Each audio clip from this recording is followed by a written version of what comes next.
broadcast for shooters, hunters, and gun enthusiasts. This is the Firearms Radio Network. The bandwidth for this episode of Gun Guy Radio is sponsored by Patriot Patch Company. PatriotPatch.co.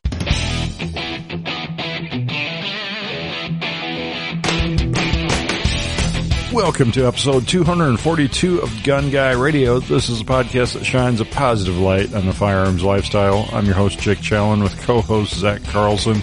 This is your weekly dose of positive firearms talk without the politics. Hey, Zack. Hey, how's it going? Monthly dose of... Monthly, yeah, we should asterisk that. Weekly when available. Again, yeah. It's just so hard or so busy when it gets warm out. So how's everything out there in Washington, Idaho area? Well, I believe our governor said that you have to wear masks everywhere now. What? And it's a misdemeanor. Yeah, apparently. According, starting today, Friday. So, yeah, we'll see how that all goes. Yeah, other than that, it's business as usual. It's a misdemeanor? How crazy is that? Exactly. And then Yakima County said it was like a gross misdemeanor, so it could be even more penalties and fines and all that, and jail or whatever. But then I saw press releases both from Spokane County, which is where I live, where the sheriff said, yeah, we'll just remind people to wear a mask, but we're not enforcing a mask ban or a mask, whatever. And then Yakima County said the same thing. So it's basically the governor and then nobody else agreeing with him, it seems like, but... Well, you're close enough to Idaho to escape across the border, right? Yeah, I'm in Idaho almost more than I'm in Washington because of my job. Cool. So, yeah, I'm in free America. So, so the chair is against the wall. If you're hearing this, the chair is against the wall. Yeah.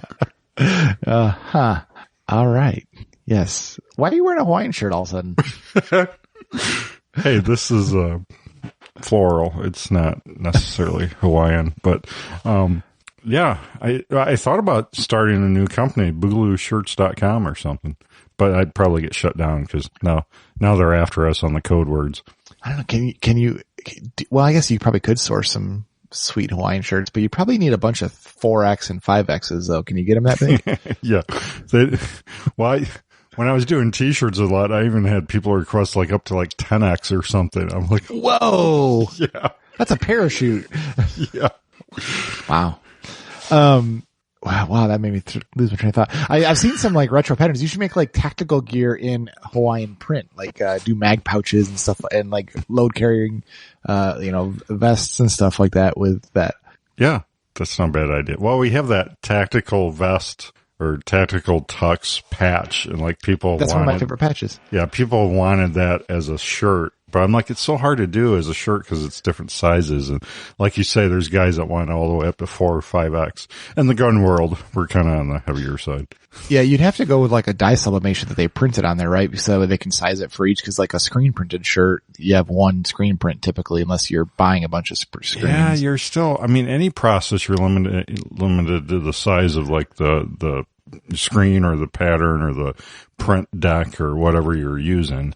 Oh, I didn't know that. So interesting. I saw that there was a company, I can't remember who it was, but you remember that like when we grew up in the 90s and everything was like highlighter and like neon colors, and they had like that kind of paint spritz look where it looked like you just kind of throw paint off of a brush onto something. Yeah. They had like tactical gear done in that pattern, and I thought, oh, that's ironic. Like you could tell the generations, and like we're getting old where that's becoming like retro already. Right. Right. Ordering that while listening to Alanis Morissette. Yeah. Right with Isn't it ironic? Yeah, exactly. So Patriot Patch Company helps make this episode possible. I should have grabbed them. I don't know if you saw them, Zach. We got some new summertime patches. We got the hamburger, but we've got the ranch dressing, the ketchup grenade. These are all grenades. Ranch dressing, ketchup, barbecue is coming, and then hot sauce. So that is such a random patch idea. I don't know. How did that idea even come in? I popped in my head. Well, we have the pumpkin spice grenade patch, and that's like our, fall holiday patch. Everyone buys it for their girlfriend, boyfriend. But yeah, I thought, well, why not do some other flavors or some food crossover? We got the Taco Tuesday patch. I don't know. The food stuff seems to be working, so I might do some more. Crazy. And then we've got the beer patches too. You know, the PBR is SBR in our patches, and then you know, the Pistola Extra instead of Corona. And so, yeah, there's a bunch of beer patches too. Check it out, patriotpatches.co. Also check out the Patch of the Month Club at patriotpatch.co. So we're talking about what we've been up to. What have you been up to, Zach? I feel like it's been a whirlwind that I don't even know what I've done and what I haven't done. I did a huge purge. I don't know if we talked about it last time or whatever, but I purged a lot of my guns and a lot of my gear. That was just in the last month. I did it. I think. Well, I don't know if I did it on the last show. I kind of feel like following your gun journey is like watching. What's that movie where like he can't remember everything? He's got tattoos to remind him. Memento. Yeah, your life is like Memento to me. I'm like, I need like some kind of roadmap here to know where you've been, where you've gone, where you've gone back to, where you've gone back to twice. Yeah, I'm gonna get to that too. Well, and that's the funny thing is like, I don't know. I have these ideas in my head that are like, they make total sense in my head. And then I research the crap out of them, and then I execute on the idea. And then when I actually go to enjoy the fruits of my labor, I'm kind of like, well, that's kind of a stupid idea. Why did I do that for? And I'll give you a perfect example. I think we talked before about making a 22 trainer that matches the bolt action. Yes, at length. So I executed. I actually went with the Bergara. I did a carbon fiber barrel. I did the KRG Bravo stock, which is the same chassis my full size is in. Okay. I got the same Vortex PST Viper PST Gen 2, 5-25 scope, same rings, same everything. The only thing that was different is I made a 30-minute base on it instead of a 20-minute that's on my other rifle, just because it drops faster. And I didn't realize, which is kind of unfortunate, is in 2019, I think they changed the reticle on the new scopes, so it has more hashes between the subtensions. Oh, yeah. So it's an improved reticle, but it really makes mine feel outdated. So that's another issue, but I had everything the same. I bought the trigger. I've got all this money in this gun. I've got a lot of money in this gun. And I took it out to shoot, and it shoots okay. Okay. It's not a one-holer. Okay, it's not good enough for you. No, because the problem is, and then I bought like $700 worth of rimfire ammunition of all these high end, like Lapua Center X, S&K, Standard Plus, all these, like, I bought like 5 or 6 bricks of ammo, and then I bought a case of CCI Standard, because I know that's good in almost every gun. Yeah. But then I bought all these high end, like, European ammos, and thinking I'm going to find one that just, this gun just loves. And I took it out, and I've taken it out on only 2 range trips. So I'm giving it the benefit of the doubt for now, because some of these guns, as you, shoot them, they kind of settle in, get better. Yeah. So I'm hoping that is the case here, but right now it's accurate. It's a MOA gun. So it's under half an inch at 50 yards, which is, that's good. I mean, for 99% of the people. My only problem I'm having is I have also that Tika T1X that I spray painted the stock in a camo, and that just has a Leopold 3-9 cheap rimfire scope on it. There's nothing done to the gun other than a spring in there, to a $15 spring to lighten the trigger further. And I have a little can on it, and it shoots just as good. And so what's the price difference? That's a good, what kind of price spread are we looking at between that the gun, 2 guns? The Tika is $500, and I've got like a $200 scope on it. So maybe $700, and maybe I'm not even going to count the suppressor because that's not fair. So I've got probably $750 into this gun all in, with rings and everything. And the Bergara is, I think the gun the scope itself is $1,400. The rings are 100 and something. It adds up quick. The chassis is like 400, I want to say 3-4. I can't remember now. It's too expensive. And maybe I had my expectations just too high. I think that's totally plausible. And I thought, okay, well, the Tikka does whatever, but when I get to 100 yards, that's where the bolt action gun is going to be way more consistent. Or, I mean, they're both bolt action. I mean, the Bergara is going to be way more like consistent or something. And I got out there and, 100-yard rimfire is not easy. Like, I was getting to the point where when my cheek was on the rifle, I could feel my heartbeat pulsing in my cheek. Like, it was like, oh man, this is weird. And so I don't know. Maybe I need more time behind it. Or maybe I'm just not a good long range, like rimfire shooter. Like, I don't know, but I quickly turned into the shooting was a chore, and that scared me. And I was like, ooh, this isn't fun anymore. You know, like I didn't get the joy out of it that I thought I would. Yeah. So I on the second trip out, which was last weekend, I took the Bergara out. I only brought that gun and I shot it all and it is good. I mean, there's nothing wrong with the rifle. It's all me at this point. And I was like, man, what is going on here? So I went all the way home and I went back out with the Tikka. I'm like, have I just gotten crappy at shooting? So I went and shot the Tikka again and it was basically lights out. And I was like, okay, well, it's not me then. It's just something. I don't know. Something's different about it. And so I'm going to give it another shot, see if it wears in. But, if I can't do what I think it is capable of doing, cause I see on like Sniper's Hide, there's range reports of everybody else that has this gun. They're shooting well too. So it's partly me or maybe my gun. I don't know. Maybe I'm doing something wrong, but it's just like crap. so, I mean, I could sell that and recoup quite a bit of money and do something else with it. But, I thought that was it. I thought that was the Summer of George for me, you know, like I thought that was the key to a summertime's, funness, but it's turning into summertime sadness. But again, it's not the gun's fault. It's just, I don't know. I think I had voodoo expectations for a gun that is not voodoo priced. And that's on me. There's nobody to blame but me on that one. So did you tell the gun that it's you, not it? Yeah, I petted it. And then it's one of those things, you know, you ever seen the picture of the two girls or the guy and then two girls sitting on a park bench and then the guy is holding hands around the back of the other one with the other girl? It's like that. It's like I was holding hands with the Tikka on the other side, but I had the Bergara right up next to me. Oh man, that's not right. That's, yeah. You should be ashamed. Do you have any happier news? What have you been doing in this month? Well, Bass Pro Shops actually shipped that order of 223 I had back in like March or something. I didn't even look, but they sent me like almost 24 emails saying, oh, sorry, delayed. And then they kept removing the charge from my checking account and applying the charge again because they must be able to only hold the charge so many days on it per bank rules or something. So I figured this would go on forever, or they just, you know, cause I heard other people, they just canceled it, you know, out of the blue after months of waiting, but they actually shipped it, and it came from Cabela's, in fact, which they're the same company now.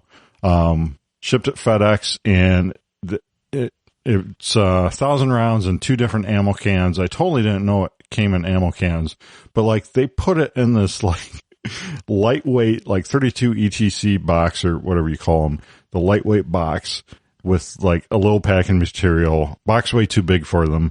And so like they fell out the bottom, they fell out the top, it was retaped twice, and it still got to me. So that's cool. What kind of ammo was it again? I know you said 223, but what was it the Federal like XM85 855 or something, or? It's the, it says MSR on it. It's like the American Eagle or something, MSR. Gotcha. Yeah. Was it on stripper clips or loose? No, it's actually in 5 boxes of 100. So, and each so it's in a can. Retail crate, a little box. Okay, cool. Yeah, a little retail box. Yep. It's funny that you mentioned that because, I've been kind of, you know, when this whole pandemic all started and ammo started going crazy back in March when you ordered that ammo, basically I was saying I'm holding out. Well, I gave up on holding out. I was like, oh, this is getting a little scary. And so cause I would look at our distributor accounts, and every day and every morning when I got to work, I would just say, okay, log in. I would say, show me ammunition. And then I'd say sort by in stock. And then I would just look for the calibers I wanted to see if anything was in stock. And that's how I bulked up on a lot of 22 from the machine gun. It's because I was like really low on that machine gun ammo for the 1022 stuff. But there was just no 9mm and no 223 or 5.56 at all. So Brownells was advertising they had 9mm for like 22 cents a round after shipping and tax and all that crap. So, I ordered that and it showed FedEx as well. It showed on vehicle for delivery. This was on a Wednesday. And I'm like, okay. And then the whole day goes by and I have it shipped to my office. So I would get it right at work and nothing shows up. And I go check it again. It still says on vehicle for delivery, but then it goes pending on the delivery date. I'm like, well, that's weird. And then Thursday goes by and nothing. And I was like, okay. And then one of our employees used to work at FedEx. So they called on it for me. Apparently what happened was Wednesday was a thunderstorm day. So the box supposedly got just trashed wet and they said it was all destroyed and they wanted me to go all the way to the terminal, which was like 30 minutes the opposite direction of my house, to verify it before they returned it. And I'm like, no, that's not my job. Bring it here on the next time around and I'll tell you if it's all there. And so they brought it the next day that we worked it out and they brought it over and it actually was fine. The box was destroyed and there was like one, like, you know, when cardboard gets wet and it kind of turns white, like the ink comes off of it if it's a printed box. It looked like that. So it was a bunch of 50 round boxes and they were like that kind of wrinkly cardboard, you know, when it dries back out. Yeah. But I was expecting just like loose ammo and we're just going to be counting 1,000 rounds to see if it's all there. But no, it was just water damage. So that was kind of annoying, but I just brought an ammo can to work that day and got it. But it was very annoying. And it was like, if we wouldn't have called FedEx, would they have actually said anything or like, what was the plan there? Yeah. I don't know. You know, we had talked, I don't know if we really talked on air, but we talked a little bit off air, you know, early on in March, April. And like my opinion at the time was that this was going to blow over by, you know, late summer or fall. And now I don't know that it is at all. I mean, we might be in this ammo drought into next year. So, yeah, I wouldn't doubt it. So I bought 1,000 rounds of 9 there, and then we had needed ammo for the shop. Like we were running out of test fire ammo for stuff, and so our purchasing guy really got on the horn and was really working with our distributors, and actually he found us some ammo. So while we were ordering for the shop, I ordered another couple 1,000 rounds of 9 for myself, and he actually found a case of 500 of 223 for me too. So I took what I got, and so I'm sitting okay now, but I should probably buy a little bit more just as we go. Well, how's that gun industry privilege looking? I know, yeah. I cashed in my chip. I had to turn in my white privilege to get that privilege though, so it's kind of a weird trade. Yeah, so then I guess a few other things I've been up to kind of around guns. I kind of reworked my office. I ordered, you know, I talked about that big heavy cabinet I got. It's like 12 gauge steel for my new gun cabinet. Well, I decided to rework the whole back wall in my office with 2 more cabinets, one tall like it and then one short to go in between them as like a workbench. And so, cause Amazon had pretty good deals on them again. And then, Amazon shipping was all quirky as heck with them. Like the one, luckily it was a short one came and the guy went to put down his lift gate, you know, off the semi, and the lift gate didn't work. And he was like, oh, they told me they thought they fixed it. And it turned out I was like his only lift gate delivery, so he didn't know until he got here.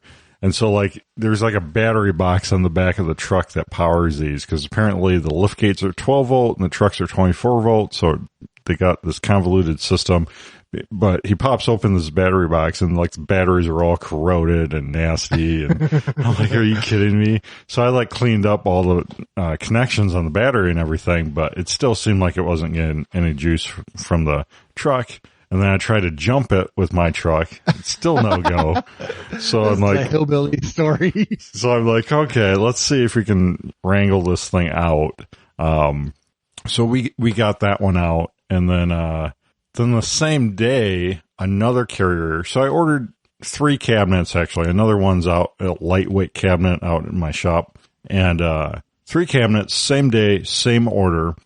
They come 3 different carriers, and 2 of them came the same day, 2 different carriers. And this other carrier is like this, just like this delivery service. Like I'd never seen it before. They were running like a rental truck, and it wasn't like just some local regional delivery service, which was kind of weird.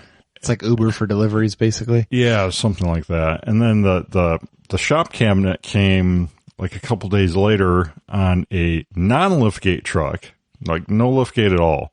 And it was the same company that had the broken liftgate before. So they apparently were like, yeah, we're all out of liftgate trucks. And, I told the driver, I'm like, you got a big heavy cabinet? He's like, oh, no, just like some boxes or something. So, and I get a lot of deliveries for the business and stuff. So I'm like, oh, okay.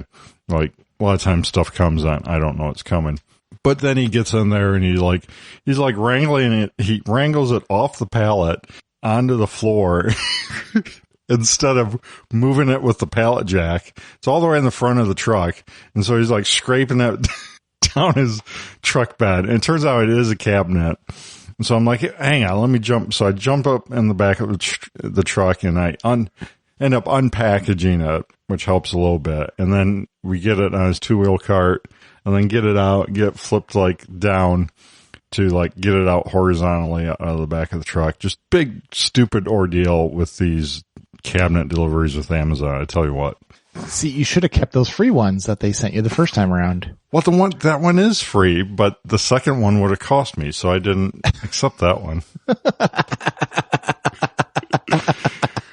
See, this is karma coming to bite you back. Maybe.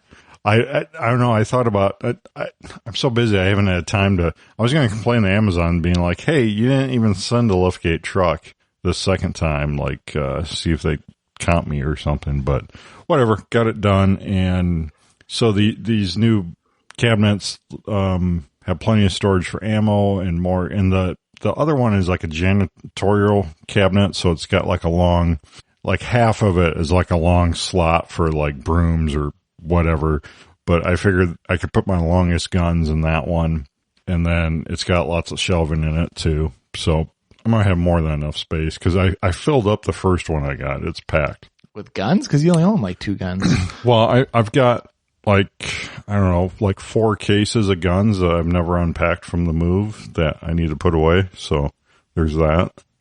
Did you figure out a way to hold the guns, or are you just using like a Secure It hoop? You know, the Secure It doesn't work too bad. The one, I guess, attachment. Yeah, the single attachment. I mean, a lot of them are just in there, just leaning up. So I don't know.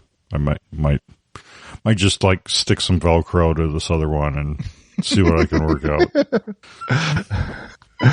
That PBR is really fitting right now. Hey, if it wasn't for, do you like Kraft cheese, Zach?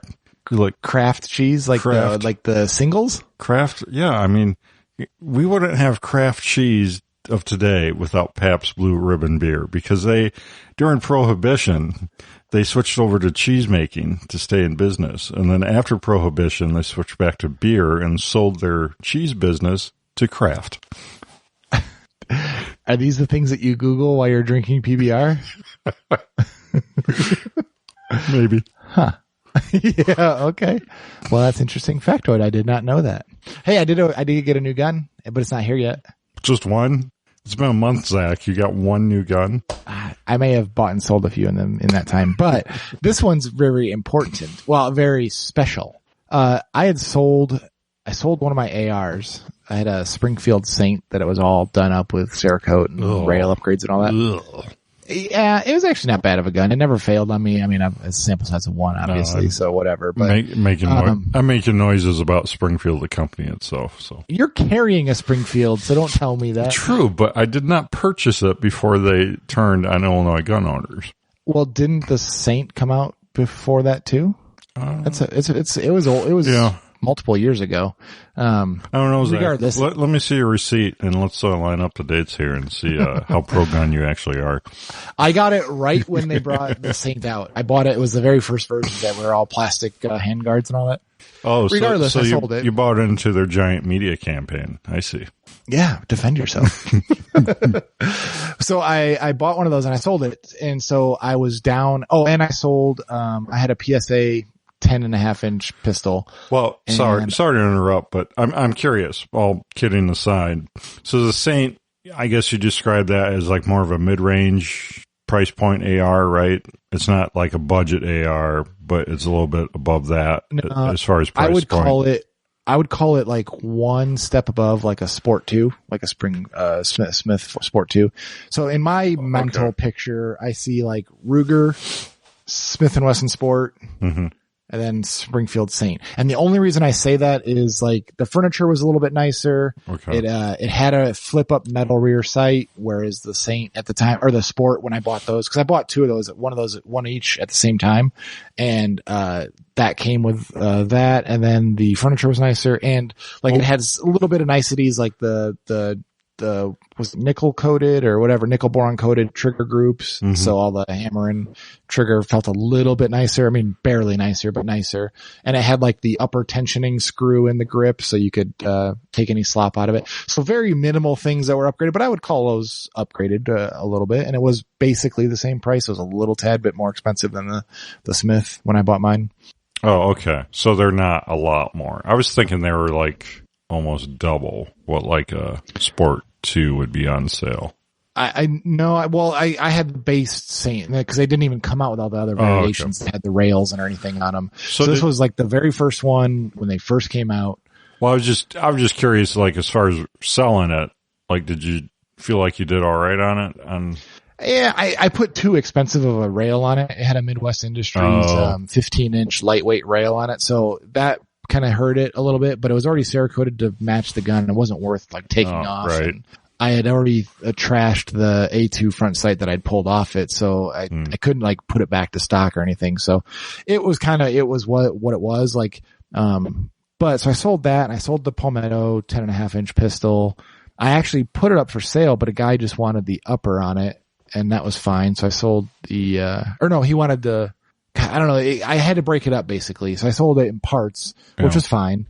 And what I did was, took that money and some other money that were the other guns I sold, and I bought a Knights Armament SR-15. So this is like the exact opposite of a Saint. This is like the top of the line-ish gun. And, I even paid retail for it. Wow. Yeah. Because I don't know if you know this, but there's literally no AR-15s out there right now. No. Like, don't say. Really? Yeah, you can go to the distributors and just sort by caliber and 5.56 and then hit in stock. Nothing shows up. Like zero. No. Wow. Like 0. There's a couple bolt action. Like you can get a Ruger Ranch, like a American Ranch rifle or something like that. But if you want a semi-auto 5.56 gun, not in the distributors that I use. I mean, there's nothing. Wow. And when this pandemic first started, you could do the same search and all the cheap stuff was gone, but there'd still be like $3,000 crazy guns. Those are gone too. Wow. And so, it's insane right now. So, there was a Knights Armament in stock at one of the distributors, but it was a 14.5-inch SBR. And I was like, if you're going to do an SBR, why do it for 1.5 inches? You know, like, come on. So I reached out to the company and saw if I can get one direct, and I could, but it would be 90 days plus. Wow. So I was like, I don't want to do that. Then I was also entertaining the idea of a Radians gun. A Radians, makes they call it a Model 1. Really nice gun. Nice, like, it's a very high quality gun. I think the retail on that is like $2,750, something like that. So it's an expensive gun, but good quality. But when I reached out to them too, they were like, yeah, we can do one, but it's going to be like 16 weeks. Wow. I'm like, crap. I'm like, man, I'm down to my primary weapons 11-inch gun, and I have my M16, and that's it. So I was like, I kind of want a 16-inch gun again. Like, I feel a little bit naked with only those two, you know? So, I looked at Gunbroker, and this company called Kelly Enterprises had like Knights Armament guns, and they're in Florida. And I was like, oh, that's kind of weird. So when I called them, to pay for it, cause on the Gunbroker listing, it's kind of funny. They're like, always cheaper in the store. And I was like, okay, well, so I called them and I was like, hey, it says cheaper in the store. What's that mean? And basically they give you the stuff that Gunbroker, they charge extra for. He said Gunbroker fees were really expensive. So, it was a little bit cheaper than buying it on Gunbroker. So I basically bought it and it shipped today. So I should have it by next Friday, and we'll see what happens. But did we go over the Knights gun ever? I think did we talk about why it's better? Why is it better, supposedly? Zach? What's that? Why is it better, Zach?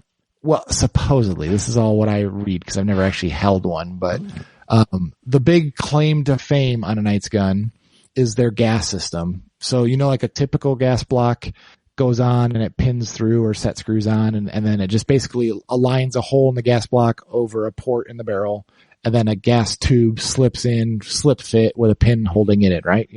Everybody knows how that works.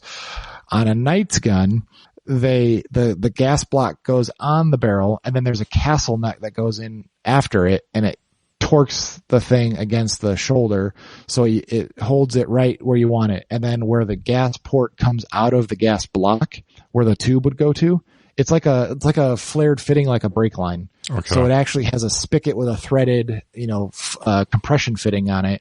So there's no gas leakage. So the theory there is they can run the same amount of action with less gas, because you're not leaking any gas. Because almost every DI gun that I've ever had, you get leakage around those slip fitted parts. You'll see like carbon deposits in there. That means it's leaking gas as you fire it.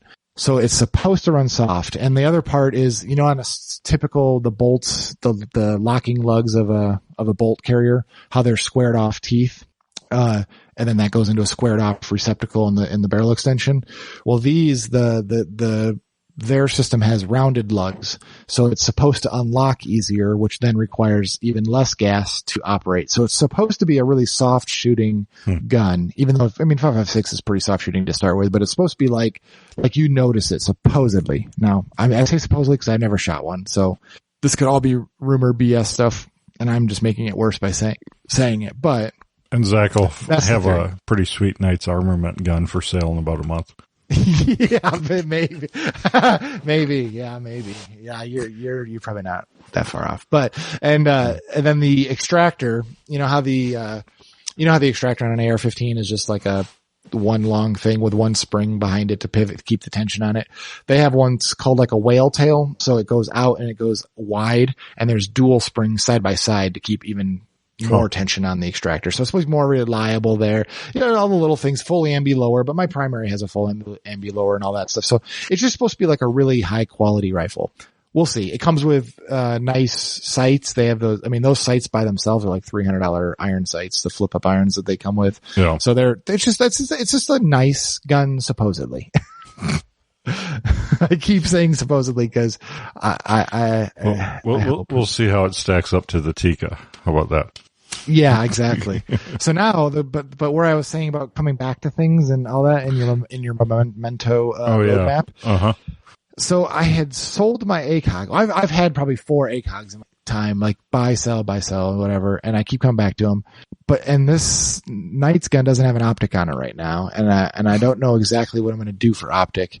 I keep thinking, I should just do like a 1-6 or 1-8 or maybe a 1-10 if I want to spring for it. But I've had a 1-6 that on loan from Vortex before, and it was just heavy. It's like super heavy. It's the Razor Gen 2s. It's a like a 30-ounce optic.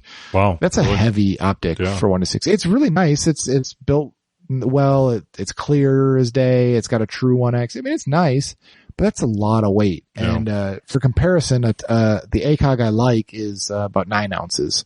So, and that's with mount, I believe. So it's significantly lighter, but it's limited to 4 power. Mm-hmm. So I keep thinking do I want to get another ACOG and do that again? I don't know yet. So I'm just going to hold tight for now.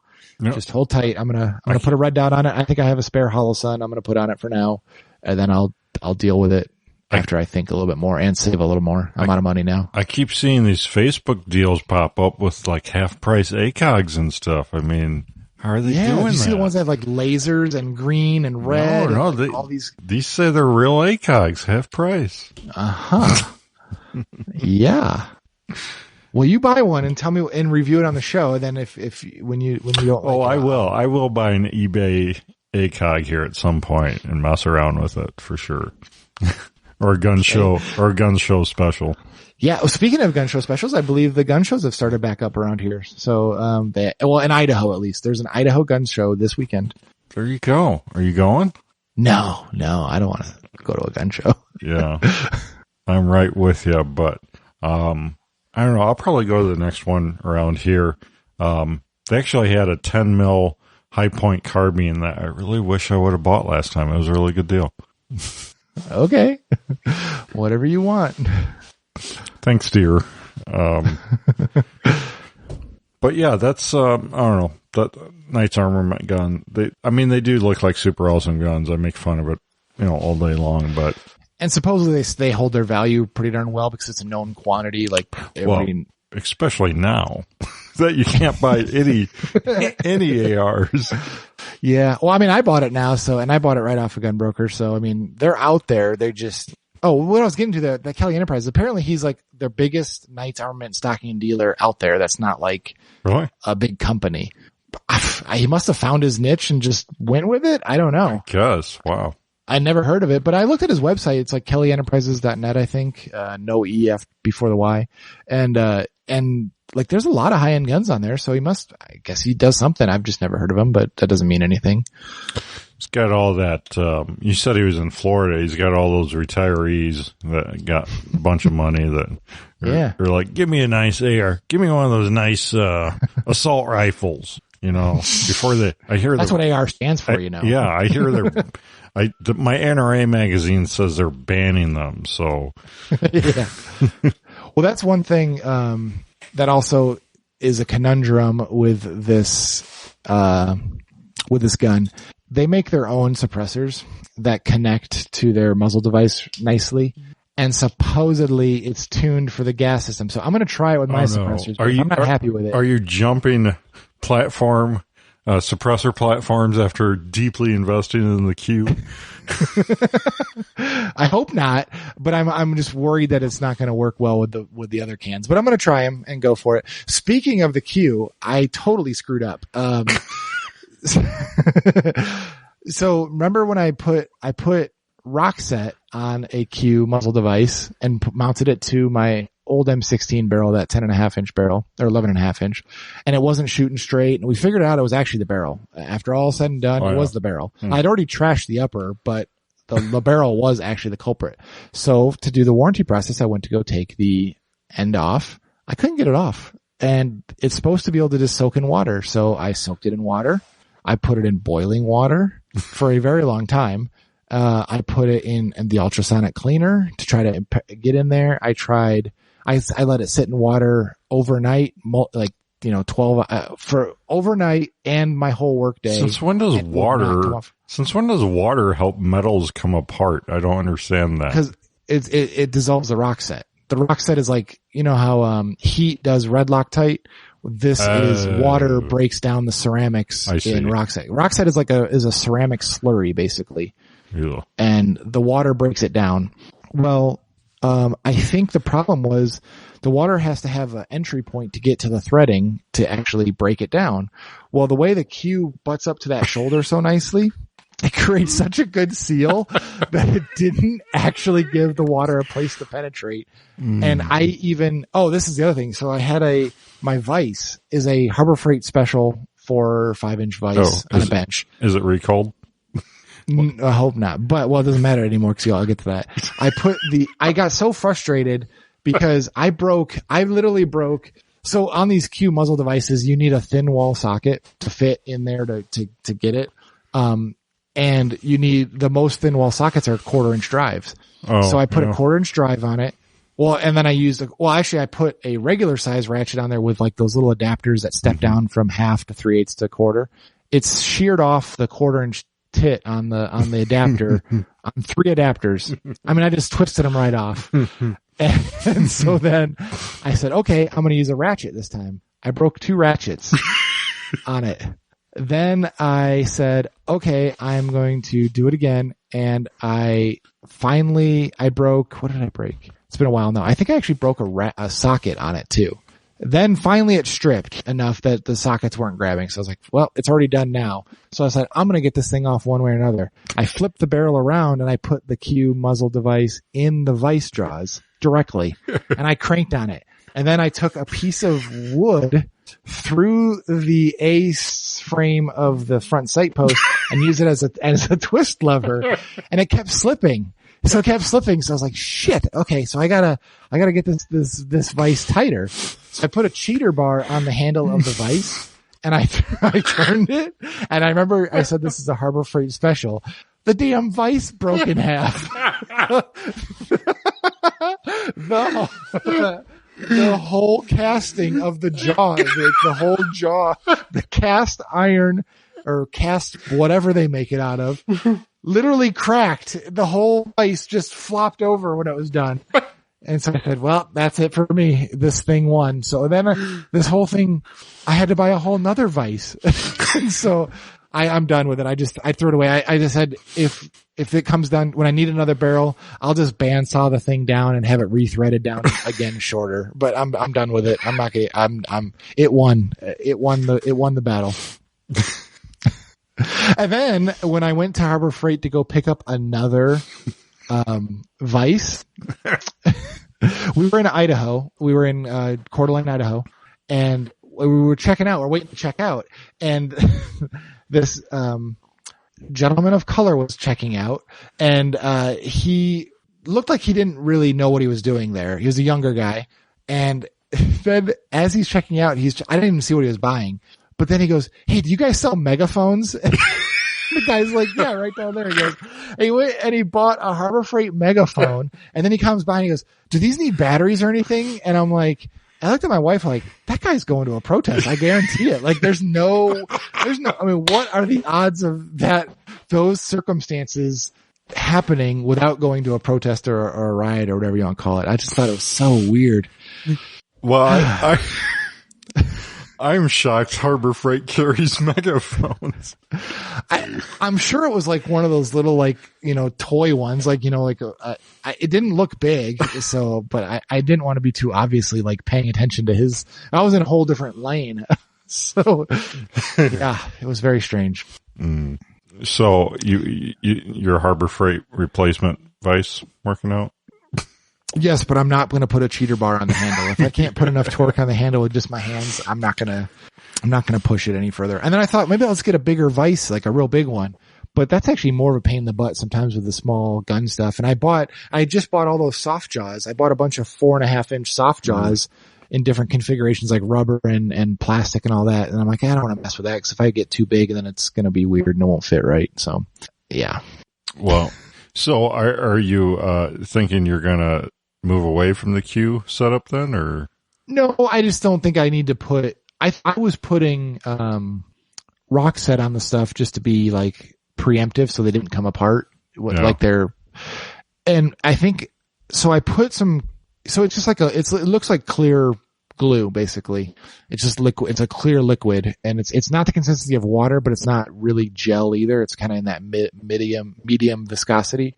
And the first couple that I put on, I just put like a little dabble on the threads, like in line with the bore, and then I just threaded the thing on, and then hopefully it was spreading it in the threads as I went. Yeah. And when I needed to take those off, it didn't feel like it took a lot of torque to get off. Like I didn't need to use water to get those off. So I was like, oh, it must not be working. And I remember when I put that one on, I'm like, this is going to be on here for a long time, and it's on a machine gun, so it'll get a lot of heat and everything. So I'm going to put more on than I think I need. And apparently I just basically cemented it on. So I think either not using rock set and just dealing with it if it loosens, or putting a moderate amount of rock set on would be my solution. But I'm really worried now, because I also rock set the whole 22 El Camino can on my machine gun barrel. And I went to go do that by hand, and it ain't coming off by hand. So, that one, I think I would just have to plug the barrel and fill the suppressor with water and just let it seep in through the inside of the suppressor. What about I don't know, did you Google like, rack set not releasing? Like, are there other methods? Well, that's where I read that it has to have exposure to it. Like the water has to be able to get to it, which does make total sense, But yeah, it said boiling water and, just water should do the trick. Like there's no reason it shouldn't. And that's when they said sometimes you have to put some more torque on it. And that's why I thought, okay, I'll do this. And it just broke all my tools. Put all the torque on it. Yeah, it was ugly. So I learned my lesson on that one. So I burned, one adapter so far and a barrel, but the barrel's salvageable if I don't want to if I bring it down to a 10.5. Well, okay. So tune in next time for the continued saga. Did you get anywhere with your 1022 stuff? I didn't. My folks came over and visited last week, and that was cool. They escaped Illinois for a few days. And I showed my dad, kind of what I had going on, and he thought they were pretty neat and everything. 'Cause he's got like limited vision and stuff, and like using it, with a red dot or even putting irons on it, he thought it'd be a pretty good setup for him. So Cool. yeah, I'll have to get something kind of a little more built out for the next time he comes and see what he can do, shooting it. Yeah, I need to get going on those again. I just haven't, done anything. So, played around with that 20 gauge Wingmaster I got a little more, shot some more birds with that. I did trap and shoot a raccoon, with the 22. So there's that. If you trapped it, why did you need to shoot it? What am I supposed to like wrestle it with my bare hands after trapping it? No, you let it go and then you shoot it while it's running. Oh, well, I tried that one time and it got away. So, You need a little more practice. No, I just don't give them a fair chance is all. Jeez. Seems like you'd want to kill it somewhere cleaner than shooting it then at that point. If it's already in a cage, like you wouldn't like just feed it some poison or something? Ugh, it takes too long. I don't know. Where do you get raccoon poison? Your radiator. Anyways, so a couple of listener things here before we wrap up. Listener Josh, he sent me, I talked a little bit about the cistern I had here that I pumped out. I haven't done anything else with it, but I do know I'm going to have to seal it when I do climb in there. And he just so happened, to be cleaning his out and having it sealed by a professional. So he shot me, like an image of the stuff they were using, the product that they used to seal it once it's all cleaned out and stuff. So that's awesome. So I know what to use on it now if I go that route. And, so yeah, thanks Josh. And then listener Mike just kind of sent in a random thing asking about, hey, I'm an Indiana resident and does this mean, and I have a carry license and I go to Illinois a lot. Can I carry in Illinois or do my rights stop at the state line? And so I don't know if he was listening to an older episode or what sprung that question, but I shot him a link, and there's a link in the show notes. If you're at all confused about where you can carry and where you can't carry, check out a site like usconcealedcarry.com. They have a great reciprocity map, but they also have a great resource on there of all the legalities of your state and possibly the states you're going to go into, so you can read it line by line, all the details of everything you need to know. Every state's different. So, I mean, if you're actually carrying a gun, you really need to know this stuff. So read up on it, especially before crossing state lines. Well, that was a big thing with this whole mask order, because there's language in the concealed carry laws of Washington that you can't wear a mask and carry a gun at the same time. And they actually had to clarify with the governor's office, because they had to clarify that the wording in the law apparently is really about intent. And if you're trying to use the mask to intimidate or do whatever, that's why it's not allowed. But having a medical mask is apparently okay. So everyone's going to try to use that as a loophole. It's like, sorry, I can't carry a gun. Right.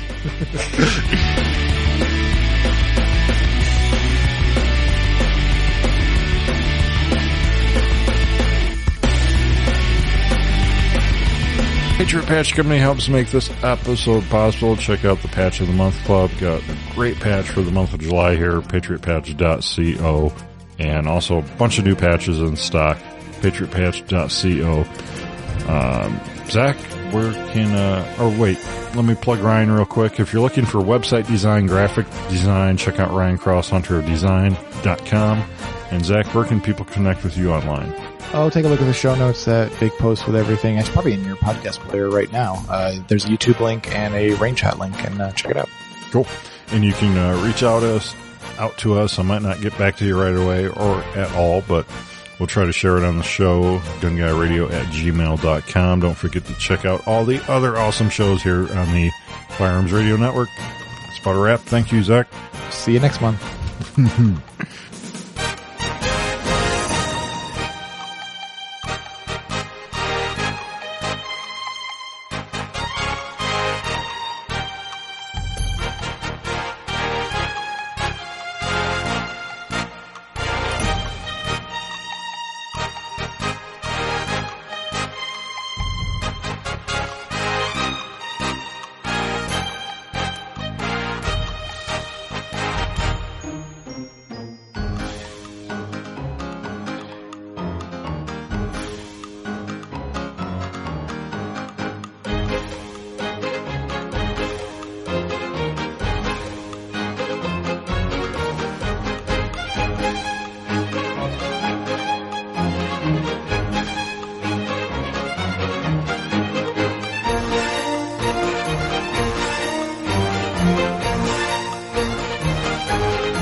This has been a production of the Firearms Radio Network. You can find more information at firearmsradio.tv.